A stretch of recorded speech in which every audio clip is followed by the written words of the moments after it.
Ujumbe wangu ama ndumo na wadhi kwa vijana wenzangu, machuga ndevu, mabarubaru na mabanati wote, nikiwa mbele ya Mbuji na Kamange ama Mtondozi katika bahari ya Ulumbi, ni kwamba Waswahili tunasema ukitaka kubugia unga sharti uwe na mate ya kutosha mdomoni, na ukitaka kung'ara kama jua ni sharti uungue kwanza kama jua, na ulipata kusema kwamba ukiataka ya uvunguni sharti uiname, na kusema ukitaka kuruka basi yagana na nyonga.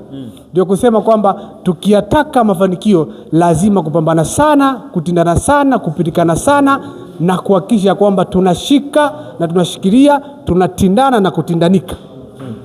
Ndio kusema kwamba wabadu wakataba ufakir, langu jina ni mjachochole tu Justin Mwasi, Ulumbi kila pahala.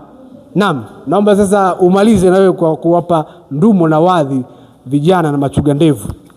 Kwanza binafsi ninafarijika sana kuona kwamba Waswahili wanasema ikianguka mibuyu milimbolimbo inachipuza.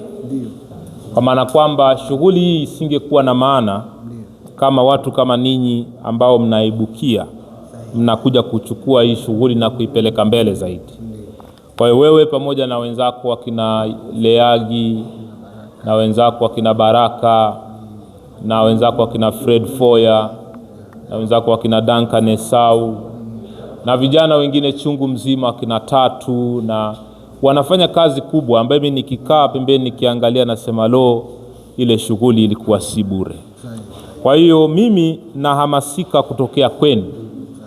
Ninyi mnaweza kuona kwamba ninyi mnachukua hamasa kutoka kwangu, lakini ukweli wa mambo mimi nachukua hamasa kutoka kwenu, kwamba kulumba na lumba ingawa si mlumbi, kunena na nena ingawa si mneni wa waneni, naposema na yayuka nikiweseka kiwenda wazimu, wabadu wakatabahu fakir. Fakir ni maskini.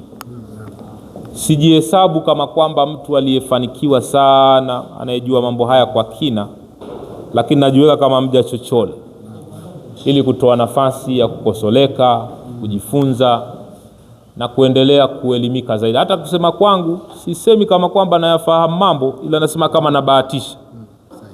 Kwa hivyo kama mtu aliyegizani kupapaza ndio hali ile inanipata. Kwa hivyo kusema hayo, nawatakia kila la kheri. Ninyi safari hii muipeleke iende mbele zaidi. Basi baada ya hayo, wabadu wakatabahu fakir, langu jina ni Jora Mkumbi, na yuka huku nikiweseka kwenda wazimu, Ulumbi kila pahala, pamoja na Justin Mwasi, Ulumbi kila pahala. Kila la heri. Naam.